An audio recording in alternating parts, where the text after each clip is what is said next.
जय हिंद दोस्तों। मन की फैक्ट यूट्यूब चैनल में आप सभी का स्वागत है। साथियों, आज के इस वीडियो में हम केमिस्ट्री सब्जेक्ट के मोस्ट वीवीआई क्वेश्चन देखने वाले हैं जो बिहार पॉलिटेक्निक के एंट्रेंस एग्जाम जो 30 जुलाई को होने वाला है उसमें यह सभी जो है क्वेश्चन काफ़ी देखने को मिलेंगे हूबहू। तो चलिए बिना समय गवाए यह सभी प्रश्नों को देख लेते हैं। पहला प्रश्न है, सवाल नंबर 4 आप सभी से पूछा जा रहा है कि एक्वा रेजिया रॉयल जल किस अनुपात में सांद्र हाइड्रोक्लोरिक अम्ल एवं सांद्र नाइट्रिक अम्ल का ताजा मिश्रण होता है। 4 ऑप्शन दिया गया है, आप सभी को बताना है कि रॉयल जल किस अनुपात में सांद्र हाइड्रोक्लोरिक अम्ल और सांद्र नाइट्रिक अम्ल का ताजा मिश्रण करता है। 4 ऑप्शन दिया गया है, आप सभी को बताना है। ए 3:2, बी 2:3 या सी 3:1 या डी 1:3। आप सभी को बताना है कि इसका कौन सा उत्तर सही होगा, कौन सा ऑप्शन सही होगा। 4 ऑप्शन दिया गया है, आप सभी को बताना है। देखिए, रॉयल जल जो है ना सांद्र हाइड्रोक्लोरिक अम्ल और सांद्र नाइट्रिक अम्ल का जो ताजा मिश्रण करता है उसमें 3:1 का मिश्रण मिलाता है। मतलब सांद्र हाइड्रोक्लोरिक जो अम्ल जो है उसमें रेशियो जो रहता है उसका सबसे ज्यादा रहता है और नाइट्रिक अम्ल उसमें कम मिलाया जाता है। ठीक है, तो सवाल नंबर 4 का जो सही जवाब होगा वो होगा सी। ठीक है, चलिए अब अगला प्रश्न देख लेते हैं। अगला प्रश्न आप सभी से क्या पूछ रहा है कि एसिटिक अम्ल का IUPAC नाम क्या होगा। 4 ऑप्शन दिया गया है। देखिए, IUPAC जो है या IUPAC नाम आप याद कर लीजिएगा। इससे एक क्वेश्चन मेरे समझ से पूछेगा ही पूछेगा बिहार पॉलिटेक्निक एंट्रेंस एग्जाम में। मतलब 30 जुलाई को आपको पूछेगा एसिटिक मतलब IUPAC नाम से पूछेगा, इसलिए आप याद कर लीजिएगा जितना हो सके। ठीक है, चलिए आप सभी बताइए कि एसिटिक अम्ल का IUPAC नाम क्या होगा। 4 ऑप्शन दिया गया है, आप सभी को बताना है। ए मेथेनोइक अम्ल, बी प्रोपेनोइक अम्ल या सी एथेनोइक अम्ल या डी टार्टिक अम्ल। तो आप सभी जानते हैं कि एसिटिक अम्ल का जो IUPAC नाम जो है उसे हम एथेनोइक अम्ल कहते हैं। तो सवाल नंबर 1 का जो सही जवाब होगा वो होगा सी। ठीक है, चलिए अब अगला प्रश्न को देख लेते हैं। अगला प्रश्न आप सभी से क्या पूछ रहा है। सवाल नंबर 2 कि क्लोरोमीथेन का सूत्र होता है। देखिए, सूत्र आप इसका सभी जो सूत्र है सभी का रासायनिक सूत्र याद कर लीजिएगा, क्योंकि रासायनिक सूत्र लगभग आपका प्लास्टर ऑफ पेरिस, जिप्सम और चूना पत्थर ये सभी काफ़ी वीवीआई है ये सूत्र में, तो आप उसको याद कर लीजिएगा। यह सभी जो है आपको मुंह पर भी याद होना चाहिए, क्योंकि आप मैट्रिक समय पढ़े हैं तो आपको यह सभी याद होगा। क्योंकि ज़्यादातर मुझे लगता है कि प्लास्टर ऑफ पेरिस, जिप्सम यह सभी का जो सूत्र होता है ना यह पूछ बैठता है बिहार पॉलिटेक्निक के एंट्रेंस एग्जाम में। यह तो सूत्र ना पूछे लेकिन मगर पूछ सकता है। ठीक है, मगर प्लास्टर ऑफ पेरिस, जिप्सम यह सभी जो सूत्र है उसको आप बढ़िया से याद कर लीजिएगा। चलिए सवाल नंबर 2 है कि क्लोरोमीथेन का सूत्र क्या होगा। आप सभी को बताना है कि क्लोरोमीथेन का सूत्र क्या होगा। ए CH4, बी CH3ClCl या सी CH2Cl2 या डी C2H4। आप सभी को बताना है कि क्लोरोमीथेन का सूत्र क्या होता है। तो आप सभी जानते हैं कि CH3Cl जो है ना क्लोरोमीथेन का सूत्र होता है। तो सवाल नंबर 2 का जो सही जवाब होगा वो होगा बी। ठीक है, चलिए अब अगला प्रश्न को देख लेते हैं। अगला प्रश्न आप सभी से क्या पूछ रहा है। सवाल नंबर 3 कि प्रोपेन का आणविक सूत्र C3H8 है, तो इसमें कितने आवर्धन होंगे। साथियों, ऐसा क्वेश्चन आपसे 100% 30 जुलाई को पूछेगा। 100% आपको बिहार पॉलिटेक्निक के एंट्रेंस एग्जाम में पूछेगा और काफ़ी आसान है। आप सभी को हमने बता दिया था कि ऐसा क्वेश्चन आप सभी से पूछेगा। आपसे प्रोपेन के पूछ ले, एथेन के पूछ ले, मीथेन के पूछ ले या ब्यूटेन का पूछ ले, इस तरह का आणविक सूत्र आपसे पूछेगा। ठीक है, यहाँ पर जैसे C3H8 है, यहाँ पर C2H4 लिख देगा, C1H4 लिख देगा। ऐसा क्वेश्चन आप सभी से पूछेगा और आप सभी से पूछेगा कि इसका आणविक सूत्र कितना होगा और इसका आवर्धन क्या, कितने आवर्धन बनेंगे, सहसंयोजक आवर्धन पूछेगा। ठीक है, तो आप सभी को हमने कई वीडियो में बता दिया है, फिर आप सभी को एक बार रिपीट कर देते हैं कि ऐसा क्वेश्चन पूछे तो आप सभी ज़्यादा इधर उधर ना भटक कर इसका सूत्र से आप तुरंत निकाल कर तुरंत इसका सही ऑप्शन चुन लिया। ठीक है, तो चलिए देखिए यहाँ पर आप सभी का कार्बन की संख्या कितनी है 3 और हाइड्रोजनों की संख्या कितनी है 8। ठीक है, तो यहाँ पर हम 3 कार्बन लिख लेते हैं। ठीक है, और यहाँ पर आपका हाइड्रोजन की संख्या कितनी है, हाइड्रोजन की संख्या 8 है, तो हम 8 हाइड्रोजन को लिख लेते हैं। 8 हाइड्रोजन को लिख लेते हैं। देखिए 8 हाइड्रोजन हो गया। देखिए 1 हाइड्रोजन, 2 हाइड्रोजन, 3 हाइड्रोजन, इधर 3 हाइड्रोजन और 1 हाइड्रोजन इधर और 1 हाइड्रोजन इधर, तो 8 हाइड्रोजन हो गया यहाँ पे। और कार्बन की जो संख्या थी वो 3 थी, यहाँ पर 1 1 2 3। ठीक है, अब यहाँ पर आपसे क्वेश्चन पूछ रहा है कि इसका आणविक सूत्र इतना इतना दिया हुआ है, C2H8 दिया हुआ है, तो इसका कितने सहसंयोजक अबंधन बनेंगे। तो आप सभी जानते हैं कि अबंधन हम किसको कहते हैं, ये इसे हम बॉन्ड, इसी बॉन्ड को हम अबंधन कहते हैं, सहसंयोजक अबंधन कहते हैं।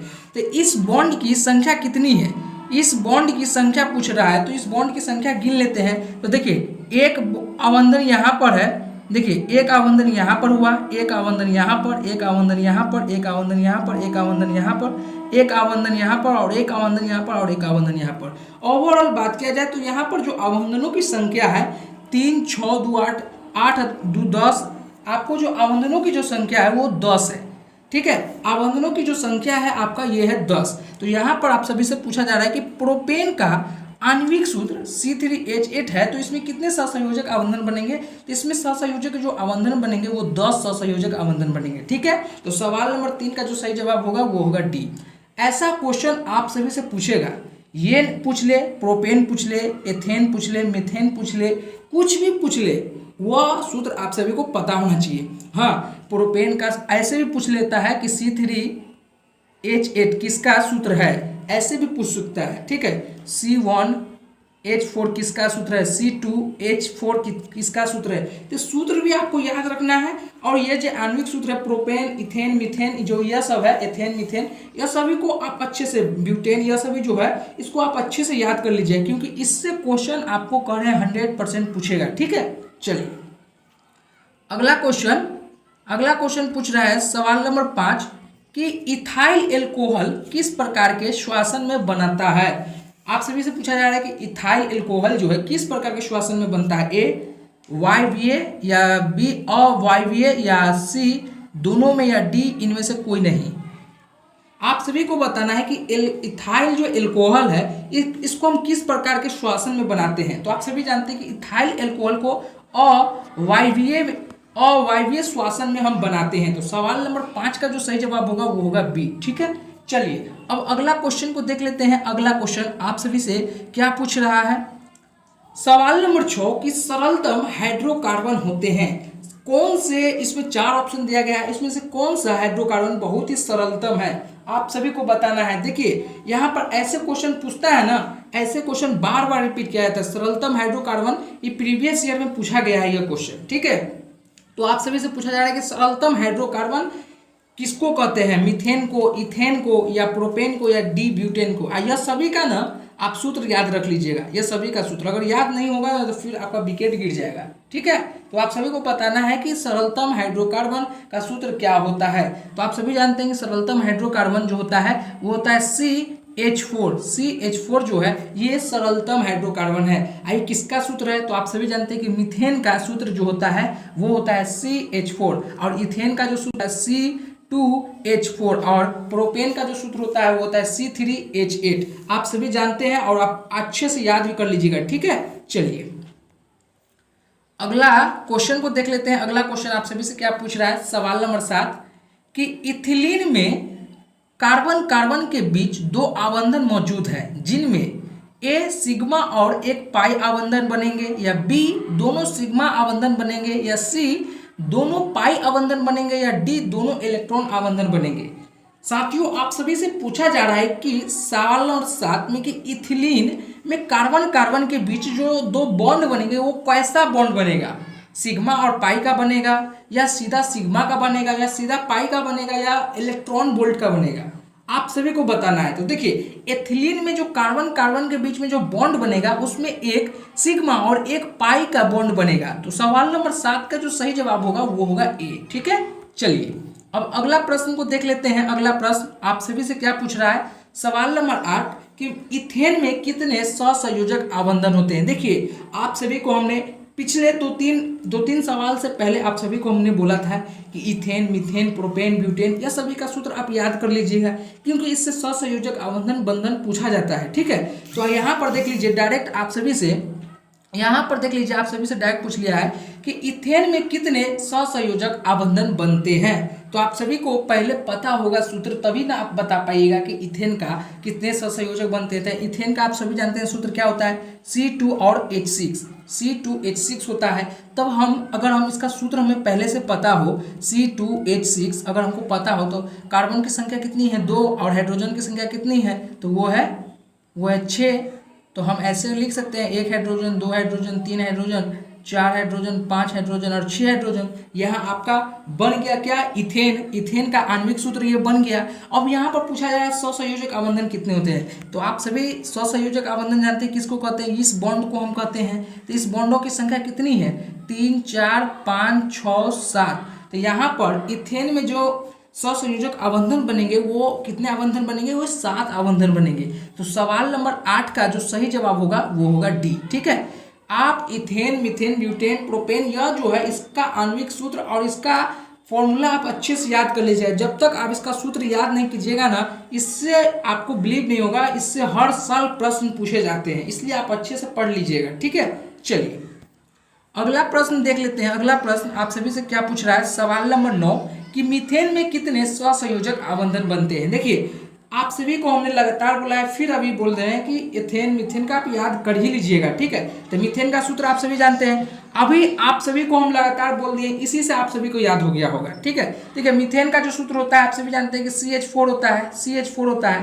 कार्बन की संख्या 1 है और हाइड्रोजन की संख्या 4 है। तो 1, 2, 3 और 4 कितना हाइड्रोजन बना, हाइड्रोजन यहाँ पर अगर दर्शा दी जाए इस तरह इस तरह इस तरह, तो यहाँ पर आणविक जो बंधन बन रहा है कितना बन रहा है, वो 4 बन रहा है। तो सवाल नंबर 9 का जो सही जवाब होगा वो होगा बी। ठीक है, चलिए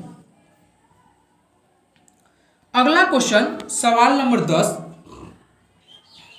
नाइट्रोजन अणु में कितने सहसंयोजक आबंधन बनते हैं। साथियों आप सभी को बताना है कि नाइट्रोजन अणु में कितने सहसंयोजक बंधन बनता है। यह जो क्वेश्चन है ये भी VBI है, ये भी VBI है, डायरेक्ट आपसे पूछेगा नाइट्रोजन अणु में कितने सहसंयोजक आबंधन बनते हैं। देखिए नाइट्रोजन अणु में जो सहसंयोजक आबंधन बनती है उसकी संख्या जो है वो है 3, ये आप याद रख लीजिएगा। नाइट्रोजन अणु में जो सहसंयोजक आबंधन बनते हैं उसकी जो संख्या है वो है 3। तो सवाल नंबर 10 का जो सही जवाब होगा वो होगा डी। ठीक है, चलिए अगला क्वेश्चन है, आपसे ऐसा भी ये भी क्वेश्चन पूछ लेगा, ये भी question alkyne, alkene, alkane, propyl, इसका भी सूत्र आपसे पूछेगा। ठीक है, इससे सूत्र आपसे बनता है और पूछेगा, बिहार पॉलिटेक्निक में पूछा जाता है इस तरह का क्वेश्चन। ठीक है, यहाँ पर पूछा जा रहा है कि CnH2n+2 किसका समान सूत्र है। यहाँ पर ऐसा लिख दे या आपसे लिख देगा कि एल्कीन का समान सूत्र क्या होता है, और ऐसे आप सभी को पूछ देगा CnH2n+1, CnH2n-2, CnH2n+2, ऐसे CnH2n, ऐसे आपसे पूछेगा। ठीक है, इस तरह के आपको ऑप्शन दे दिया जाएगा, एल्केन, एल्कीन, प्रोपेन, इस तरह के अल्काइन, इस तरह के आप सभी को सूत्र बताना पड़ेगा। ठीक है, तो आप सभी से यहाँ पूछा जा रहा है कि CnH2n+2 किसका सामान्य सूत्र है। तो आप सभी जानते हैं कि CnH2n+2 जो है वो है एल्केन का सूत्र, वो है एल्केन का सूत्र। तो सवाल नंबर 11 का जो सही जवाब होगा वो होगा सी। ठीक है, चलिए अगला क्वेश्चन को देख लेते हैं। अगला क्वेश्चन आप सभी से क्या पूछ रहा है कि इथाइल एल्कोहल का आणविक सूत्र होता है। इथाइल एल्कोहल का आणविक सूत्र क्या होता है, A CH3OH, B C2H5OH, या C C2H6OH, या D C2H5OH। साथियों आप सभी को बताना है कि इथाइल एल्कोहल का आणविक सूत्र क्या होगा। सवाल नंबर 18 का सही जवाब क्या होगा, कौन सा ऑप्शन सही होगा आप सभी को बताना है। तो देखिए इथाइल एल्कोहल का जो अणु सूत्र होता है वो होता है C2H5OH होता है। ठीक है, तो सवाल नंबर 18 का जो सही जवाब होगा वो होगा बी। ठीक है, चलिए अब अगला क्वेश्चन को देख लेते हैं। अगला क्वेश्चन आप सभी से क्या पूछ रहा है कि सवाल नंबर 20 की इनमें कौन सा यौगिक NaHCO3 का संतृप्त जलीय विलयन के साथ अभिक्रिया करके फदफदाहट के साथ CO2 गैस मुक्त करता है। 4 ऑप्शन दिया गया है, आप सभी को बताना है कि कौन सा यौगिक NaHCO3 के संतृप्त जलीय विलयन के साथ अभिक्रिया करके उसको CO2 गैस की फदफदाहट मुक्त करता है। A एथेनॉल के साथ, या B एथेन के साथ, या C एल्कीन के साथ, या D एथेनोइक अम्ल के साथ। साथियों आप सभी को बताना है कि इसका कौन सा ऑप्शन सही होगा। देखिए NaHCO3 के साथ अगर जल में विलय अभिक्रिया करेगी तो उसमें जो CO2 मतलब कार्बन डाइऑक्साइड के साथ जो गैस मुक्त करेगी वो एथेनोइक अम्ल जो है ना वो मुक्त किया जाएगा। ठीक है, तो सवाल नंबर 20 का जो सही जवाब होगा वो होगा डी। ठीक है, चलिए अगला क्वेश्चन को देख लेते हैं। अगला क्वेश्चन आप सभी से क्या पूछ रहा है, सवाल नंबर 21 की खाना बनाते समय यदि बर्तन की ताली बाहर से काली हो रही हो तो इसका अर्थ क्या है। ए, भोजन पूरी तरह से नहीं पक रही है, या बी, ईंधन पूरी तरह से नहीं जल रही है, या सी, ईंधन आद्र है, या डी, ईंधन पूरी तरह से जल रहा है। साथियों आप सभी को बताना है कि सवाल नंबर 21 के कौन सा ऑप्शन सही होगा। सवाल नंबर 21 का कौन सा ऑप्शन सही होगा कि खाना बनाते समय, मान लीजिए खाना बनाते समय बर्तन की जो निचली थाली होती है, मतलब निचली जो पेनी होती है वो काली बार बार पड़ रही थी, इसका मतलब क्या है। तो इसका मतलब ऑटोमेटिक है कि जो ईंधन जो है वो फ्यूल जो है वो आग जो है वो पूरी तरीके से जल नहीं रहा है, उसमें धुआं आ रहा है, इसलिए वो है कि इसलिए वो काली पड़ रही है। तो यहाँ पर सवाल नंबर 21 का जो सही जवाब होगा कि ईंधन पूरी तरह से नहीं जल रहा है, इसलिए उस बर्तन की थाली बाहर से काली हो रही है। ठीक है, तो सवाल नंबर 21 का जो सही जवाब होगा वो होगा बी। ठीक है साथियों, आज की इस वीडियो में हम लोग 15 क्वेश्चन को किए हैं। आपका कितना क्वेश्चन सही हुआ है आप अपने ईमानदारी पूर्वक बताएंगे कमेंट बॉक्स में। ठीक है, फिर मिलते हैं एक नई वीडियो में, जब तक के लिए जय हिंद।